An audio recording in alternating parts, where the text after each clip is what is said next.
देखिए आज BSc third year के अंदर हम नेक्स्ट यूनिट स्टार्ट करने जा रहे हैं इनऑर्गेनिक केमिस्ट्री के।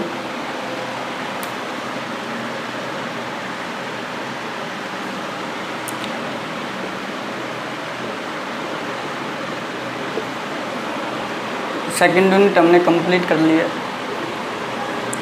उसके बाद थर्ड यूनिट स्टार्ट करने हम जा रहे हैं। और थर्ड यूनिट जो है वो है हमारी इलेक्ट्रॉनिक ट्रांजिशंस स्पेक्ट्रा, यानी इलेक्ट्रॉनिक संक्रमण spectrum for transition metals.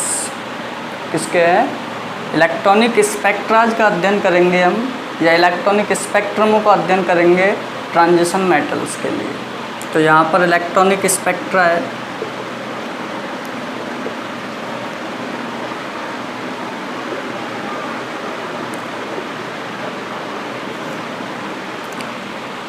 Electronic spectra के बारे में देखेंगे क्या होता है, किस तरह से इसको फाइंड आउट करते हैं। तो देखो, इलेक्ट्रॉनिक जो ऊर्जा स्तर हैं उनसे भी ज़्यादा नज़दीक ऊर्जा स्तर होते हैं आपके कंपन ऊर्जा स्तर, वाइब्रेशन एनर्जी लेवल्स होते हैं। और उससे भी निकट होते हैं आपके रोटेशनल एनर्जी लेवल्स। तो उनका मैं एक आपको रफ डायग्राम बता देता हूँ कि अगर आपसे तीनों में डिफरेंस पूछा जाए, क्या अंतर होता है, तो हम कह सकते हैं कि जो एनर्जी बैरियर होता है, ऊर्जा अंतराल जो होता है, वो किस ऊर्जा स्तरों के मध्य में अधिक होता है, किन में कम होता है, किस में सबसे अधिक होता है और किस में सबसे कम होता है। तो देखो, अगर आपसे कहा जाए तीनों का एक रफ डायग्राम दीजिए, यह हम कैसे स्पष्ट करेंगे, हमें एक्सप्लेन करना है कि इलेक्ट्रॉनिक ऊर्जा स्तर, कंपन ऊर्जा स्तर और घूर्णन जो ऊर्जा स्तर हैं उसके बीच में क्या वेरिएशन होता है। तो देखो यहाँ पर ये मैंने दो एनर्जी लेवल्स बना दिए हैं, तो इनको हम कह रहे हैं यहाँ पर इलेक्ट्रॉनिक एनर्जी लेवल्स, इलेक्ट्रॉनिक ऊर्जा स्तर। यानी इलेक्ट्रॉनिक ऊर्जा स्तर ये इधर क्या है, एनर्जी प्रोफाइल है, इधर एनर्जी इंक्रीज होगी नीचे से ऊपर की ओर। तो ये जो इलेक्ट्रॉनिक ऊर्जा स्तर हैं इनके बीच जो डिस्टेंस होता है, जो एनर्जी गैप होता है, ये वाला जो एनर्जी गैप है, ये एनर्जी गैप जो है वाइब्रेशनल और रोटेशनल से मैक्सिमम होता है, ज़्यादा होता है। क्या होता है? ज़्यादा होता है। तो देखो, अगर आपसे यहीं पर मैं क्या है कुछ ये बना देता हूँ,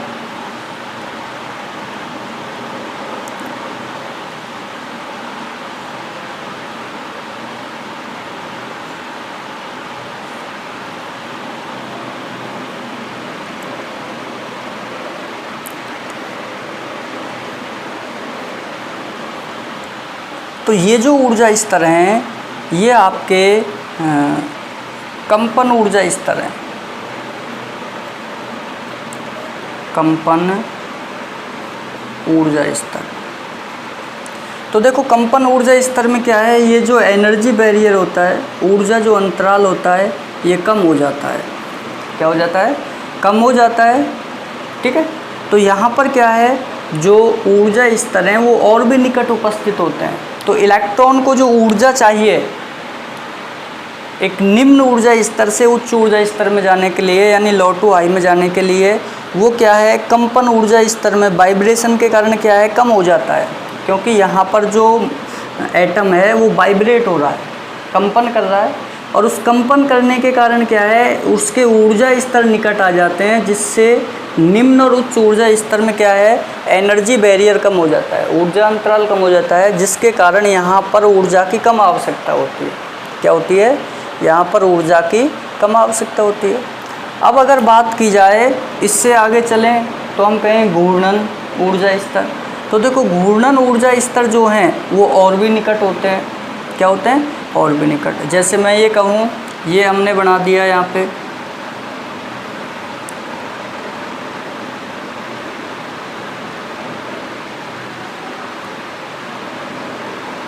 उसके बाद ये,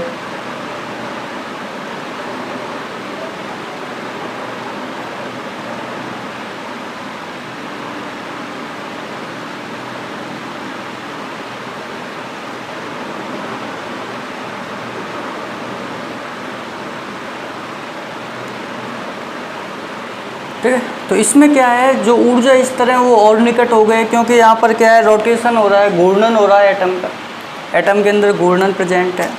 इसी तरह से यहाँ पर किया जाए तो देखो यहाँ पर भी कुछ ऐसी कंडीशंस हो जाएंगी।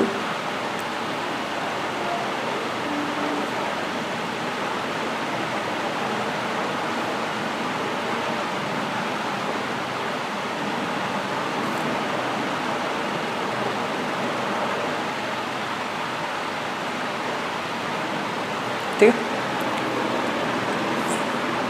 तो इससे क्या हो रहा है, जो एनर्जी बैरियर्स हैं वो और निकट आ रहे हैं। देखिए आ गया बीच में,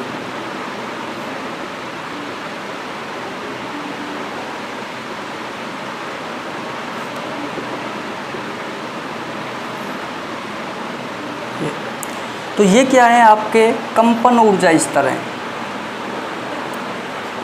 कंपन ऊर्जा स्तर। ठीक है। तो हम क्या देख रहे हैं कि जो एनर्जी बैरियर है वो यहाँ पर क्या है, और डिक्रीज हो गया, केवल ये। तो हम कह सकते हैं कि एनर्जी बैरियर जो है वो एनर्जी लेवल्स के ऊपर डिपेंड करता है। यहाँ पर इलेक्ट्रॉनिक एनर्जी लेवल्स हैं, यहाँ पर निम्न ऊर्जा स्तर है, ये उच्च ऊर्जा स्तर है, जिसके बीच ज़्यादा है तो इलेक्ट्रॉन को ज़्यादा ऊर्जा चाहिए। यहाँ पर एनर्जी गैप कम हो गया तो यहाँ पर क्या है, कंपैरिजन में कम चाहिए। और यहाँ पर देखा जाए कंपन ऊर्जा स्तर, ये आपका घूर्णन है, कंपन नहीं है, रोटेशनल। ठीक है। तो रोटेशनल ऊर्जा स्तर में एनर्जी बैरियर जो है वो और भी कम हो जाता है। तो एक कक्षक से दूसरे कक्षक में इलेक्ट्रॉन का जो ट्रांजिशन है वो कम ऊर्जा पर संपन्न हो जाता है। क्या हो जाता है, कम ऊर्जा पर संपन्न हो जाता है। ठीक है। तो इस तरह से हमने क्या है, थोड़ा सा दिमाग में पिक्चर क्लियर हो गई कि घूर्णन ऊर्जा स्तर, वहाँ पर एनर्जी का अंतराल जो है, ऊर्जा अंतराल बहुत कम होता है। इससे ज़्यादा फिर कंपन ऊर्जा स्तर में होता है, और सबसे ज़्यादा इलेक्ट्रॉनिक ट्रांजिशन में होता है, इलेक्ट्रॉनिक एनर्जी लेवल्स, जिनमें कि इलेक्ट्रॉन्स को एक ऊर्जा स्तर से दूसरे में जाने के लिए अधिक ऊर्जा की, या इन दोनों के कंपैरिजन में अधिक ऊर्जा की आवश्यकता होती है। ठीक है। अब देखो ये जो इलेक्ट्रॉन का संक्रमण है, क्योंकि इलेक्ट्रॉनिक स्पेक्ट्रा की बात कर रहे हैं, तो इलेक्ट्रॉन का जो संक्रमण है ये आपका दो प्रकार से हो सकता है। क्या हो सकता है, ये दो प्रकार से हो सकता है। एक तो हम कहें डीडी संक्रमण, इलेक्ट्रॉनिक संक्रमण जो है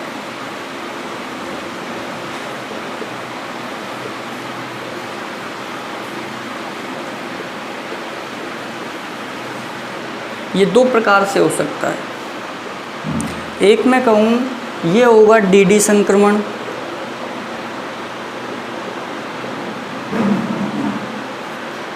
क्या है, डीडी संक्रमण।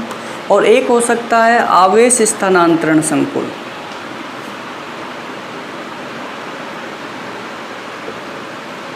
आवेश स्थानांतरण के द्वारा, या आवेश स्थानांतरण संक्रमण। ठीक है। चार्ज ट्रांसफर स्पेक्ट्रा या फिर डीडी ट्रांजिशन। अब देखो डीडी ट्रांजिशन में क्या होता है, यहाँ पर इलेक्ट्रॉन के संक्रमण के बाद भी इलेक्ट्रॉन जो है वो धातु के ऊपर ही रहता है, क्योंकि यहाँ पर डीडी संक्रमण में क्या होता है, डी ऑर्बिटल होता है वो स्प्लिट होता है, तो वहाँ पर दो एनर्जी लेवल्स बन जाते हैं, T2G और EG। तो इलेक्ट्रॉन क्या है, धातु के डी कक्षक में प्रेजेंट है। अब चाहे वो इलेक्ट्रॉनिक संक्रमण से पहले की बात करें या बाद की बात करें, क्योंकि यहाँ से इलेक्ट्रॉन कहाँ जाएगा, EG में जाएगा। तो अभी भी वो क्या है, धातु के ऊपर बना हुआ है। क्या है, धातु के ऊपर बना हुआ है। तो डीडी संक्रमण में जो इलेक्ट्रॉन है वो धातु से बाहर नहीं जाता है, धातु के ऊपर ही रहता है। अब चाहे वो इलेक्ट्रॉनिक संक्रमण से पहले की बात कर रहा हो या फिर इलेक्ट्रॉनिक संक्रमण के बाद की बात कर रहा है। जैसे ये इलेक्ट्रॉन यहाँ से ऊपर गया तो T2G से EG में चला गया, लेकिन धातु अभी भी वही है, क्योंकि डी ऑर्बिटल ही दो भागों में टूटा हुआ है, स्प्लिट हुआ है T2G और EG में। तो ये डीडी संक्रमण में क्या होता है, जो इलेक्ट्रॉन है वो संक्रमण से पहले तथा बाद दोनों स्थितियों में धातु पर उपस्थित रहता है या धातु पर बना रहता है। तो इलेक्ट्रॉन जो है वो धातु पर होता है, ठीक है। अब वो संक्रमण से पहले की बात करें या संक्रमण के बाद की बात करें, दोनों कंडीशंस में ही इलेक्ट्रॉन धातु से बाहर नहीं जाता है, यानी कि धातु से हटता नहीं है, ठीक है। ये मैंने बताया कैसे नहीं हटता है। T2G से Eg में जा रहा है तो अभी भी वो फाइनली d ऑर्बिटल में प्रेजेंट है। किसमें है? d ऑर्बिटल में उपस्थित है। और d ऑर्बिटल क्या है? धातु के अंदर प्रेजेंट है, ठीक है। ये आवेश स्थानांतरण संकुल में क्या होता है, इलेक्ट्रॉन जो है वो धातु से हट जाता है। क्या होता है? इलेक्ट्रॉन धातु से हट जाता है, यानी धातु से अलग हो जाता है। इलेक्ट्रॉन धातु से पृथक हो जाता है। बस समझ भाई, धातु से पृथक हो रहा है मतलब यहाँ पर इलेक्ट्रॉन का स्थानांतरण होता है, वो धातु के ऊपर ही निम्न से उच्च में नहीं जा रहा है। यहाँ पर दो स्पीसीज के बीच इलेक्ट्रॉन का क्या हो रहा है, एक्सचेंज हो रहा है, इलेक्ट्रॉन को स्थानांतरित किया जा रहा है। तो आवेश स्थानांतरण संक्रमण जो है ये 2 टाइप्स का हो जाएगा। क्या हो जाएगा? 2 प्रकार का। जैसे हमने लास्ट यूनिट के अंदर CFT की लिमिटेशन में भी देखा था कि अगर इलेक्ट्रॉन जो है क्या है, इलेक्ट्रॉन धातु से लिगेंड पर जाता है, कहाँ से? धातु से लिगेंड पर जाता है, तो हम इसको कहते हैं MLCT spectra, metal to ligand charge transfer spectra. और यदि इलेक्ट्रॉन जो है वो लिगेंड से धातु पर जाता है, लिगेंड से धातु पर जाता है, तो हम इसको कहेंगे LMCT, ligand to metal charge transfer spectra, ठीक है। तो ये 2 प्रकार का होगा जो कि हम आगे पढ़ेंगे आवेश स्थानांतरण संकुल के टॉपिक के अंदर, कि ये 2 प्रकार का है, किस तरह से इसको एक्सप्लेन किया जा सकता है और विस्तार से इसको वहाँ देखेंगे, ठीक है। अब देखो, ये तो एक नॉर्मल कंडीशन हो गई कि इलेक्ट्रॉनिक ट्रांजिशंस 2 प्रकार से हो सकता है, एक तो DD ट्रांजिशन से और एक आवेश स्थानांतरण संकुल से। ये मैं लास्ट यूनिट में CFT लिमिटेशन में बता चुका हूँ कि DD ट्रांजिशन से जो है, या हम कह सकते हैं DD ट्रांजिशन जो है, इसको जो सिलेक्शन रूल हैं, वर्ण नियम जो हैं, वो इसको अलाउ नहीं करते हैं। क्या नहीं करते हैं? अलाउ नहीं करते हैं वर्ण नियम।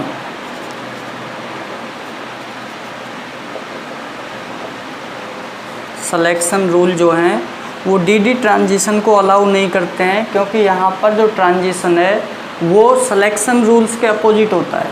सिलेक्शन रूल कहता है एक ऑर्बिट से दूसरे में इलेक्ट्रॉन का ट्रांजिशन, बट DD ट्रांजिशन में ऐसा नहीं होता है। यहाँ पर क्या है, T2G से Eg में इलेक्ट्रॉन जा रहा है, यानी D से D में ही जा रहा है, इसलिए सिलेक्शन रूल के अपोजिट है, विपरीत है। जबकि आवेश स्थानांतरण जो कॉम्प्लेक्स है वहाँ पर ऐसा नहीं हो रहा है, वहाँ पर या तो मेटल से लिगेंड पर इलेक्ट्रॉन जाता है या फिर लिगेंड से मेटल पर जाता है, मेटल टू लिगेंड या लिगेंड टू मेटल, ठीक है।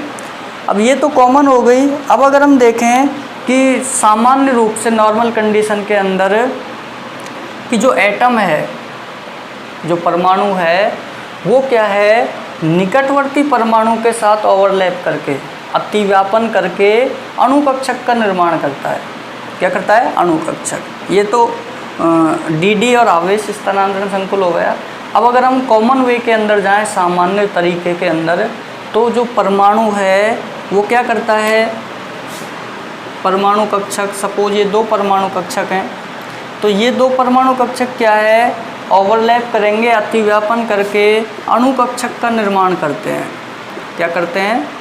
अणुकक्षक का निर्माण करते हैं। तो ये मॉलिक्यूलर ऑर्बिटल हैं और ये एटॉमिक ऑर्बिटल है। तो यहाँ पर क्या होता है, ये जो मॉलिक्यूलर ऑर्बिटल बनते हैं ये 2 प्रकार के बनते हैं, एक तो बॉन्डिंग और एक एंटी बॉन्डिंग। तो ये तो आपके जो हैं बॉन्डिंग वाले हैं, और ये हो जाएंगे आपके एंटी बॉन्डिंग।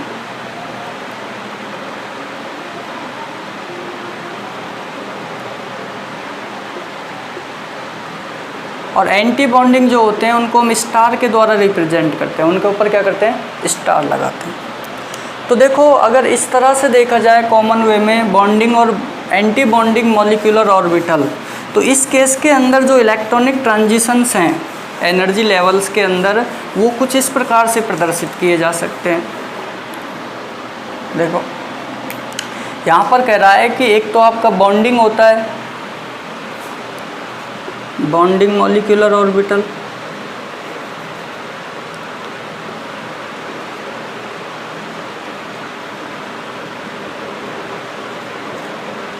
और दूसरा जो है वो एंटी बॉन्डिंग है, ऊपर वाला जिसको स्टार से शो किया जा रहा है। ठीक है, तो इसके एनर्जी लेवल सपोज हमने ये बना दिए,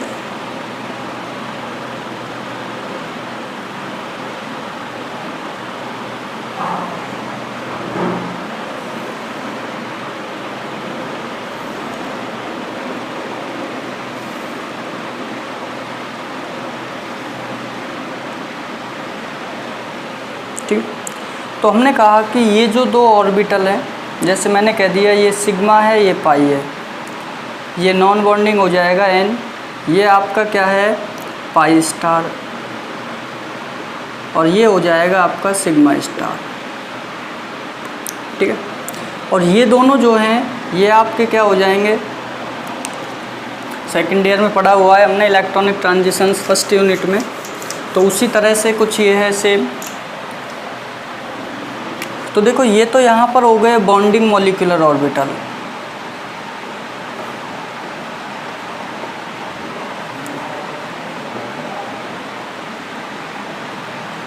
ठीक है, और ये आपका हो जाएगा नॉन बॉन्डिंग। कैसा हो जाएगा, नॉन बॉन्डिंग।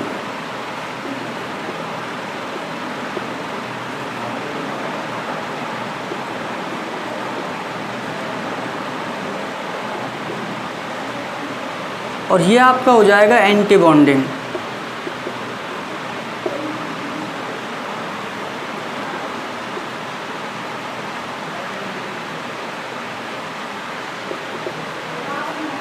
ठीक है, तो जब मॉलिक्यूलर ऑर्बिटल्स बनते हैं तो वो क्या है, दो तीन प्रकार के हो गए, मेन दो हैं, बॉन्डिंग और एंटी बॉन्डिंग। बीच में नॉन बॉन्डिंग होता है जो कि क्या है, बॉन्डिंग के अंदर भाग नहीं लेता है, बंध बनाने में भाग नहीं लेता है।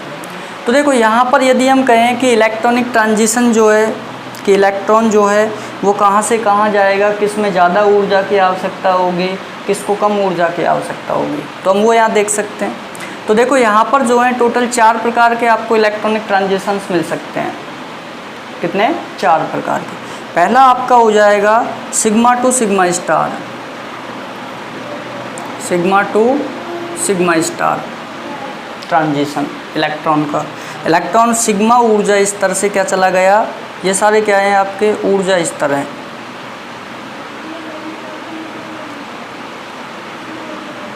ऊर्जा स्तर, तो सिग्मा से सिग्मा स्टार में चला गया तो ट्रांजिशन हो गया आपका सिग्मा टू सिग्मा स्टार।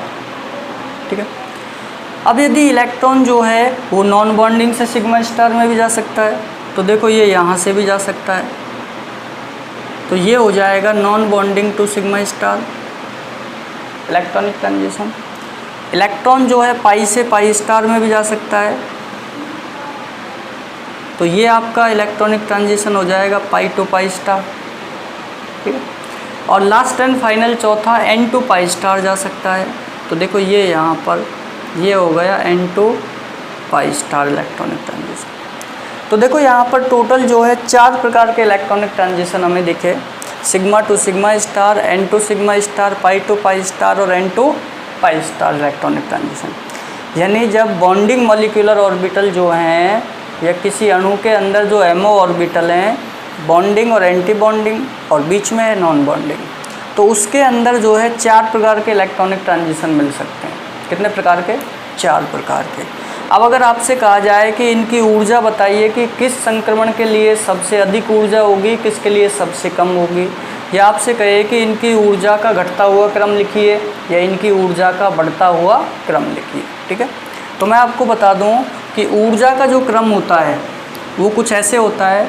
सबसे ज़्यादा ऊर्जा जो आपको चाहिए वो सिग्मा टू सिग्मा स्टार में चाहिए। उसके बाद आपको ऊर्जा चाहिए n टू सिग्मा स्टार। इसके बाद आपको ऊर्जा चाहिए यहाँ पर पाई टू पाई स्टार संक्रमण के लिए। और सबसे कम ऊर्जा की आवश्यकता है आपको इसके लिए n टू पाई स्टार। ठीक है, तो ये आपका क्या हो गया, एक ऊर्जा का घटता हुआ क्रम हो गया। ठीक है, ऊर्जा घटता क्रम। अगर आपसे कहा जाए कि किस संक्रमण के लिए ज़्यादा ऊर्जा चाहिए, किसके लिए कम चाहिए, तो यहाँ पर आपको बता देना है कि सिग्मा टू सिग्मा स्टार सबसे ज़्यादा एनर्जी चाहिए, n टू सिग्मा स्टार इसके बाद कम एनर्जी, इससे भी कम पाई टू पाई स्टार संक्रमण को कंप्लीट होने के लिए, और सबसे कम एनर्जी जो चाहिए वो n टू पाई स्टार को चाहिए। अब कारण पूछे ऐसा क्यों है, तो हम कह सकते हैं कि n टू पाई स्टार जो संक्रमण है वो सबसे निकटतम होते हैं, उनके जो ऊर्जा स्तर हैं, इसलिए वहाँ पर इलेक्ट्रॉनिक संक्रमण के हेतु न्यूनतम ऊर्जा की आवश्यकता होती है। उसी प्रकार कहे कि सिग्मा टू सिग्मा स्टार में मैक्सिमम क्यों चाहिए, तो हम कह सकते हैं कि सिग्मा टू सिग्मा स्टार जो संक्रमण होता है उसमें सिग्मा और सिग्मा स्टार यानी विपरीत बंदी जो कक्षक है उसके बीच में अधिकतम दूरी होती है बाकी संक्रमण से, इसलिए सर्वाधिक ऊर्जा की आवश्यकता होती है। ठीक है, और ये जो ऊर्जा है यह 2-3 फैक्टर से प्रभावित होती है, जैसे कि तरंग दैर्ध्य से, तरंग संख्या से भी प्रभावित होती है, या फिर आपके जो विकिरण है उसकी आवृत्ति से प्रभावित होती है। क्योंकि हमें पता है जो फॉर्मूला है वो ये होता है delta E is equal to H C upon lambda. अगर इससे हम ऊपर जाएं तो हम कह सकते हैं delta is equal to H nu. तो हम कह सकते हैं कि ऊर्जा का जो मान है वो न्यू के समानुपाती है, यानी आवृत्ति के समानुपाती है। अधिक आवृत्ति की रेडिएशन होगी तो एनर्जी ज़्यादा होगी। अगर कहें तरंग दैर्ध्य, तो देखो ऊर्जा का मान तरंग दैर्ध्य के व्युत्क्रमानुपाती है। ठीक है, और यदि हम कहें कि ये जो है डेल्टा ई, इसको हम ये भी लिख सकते हैं एच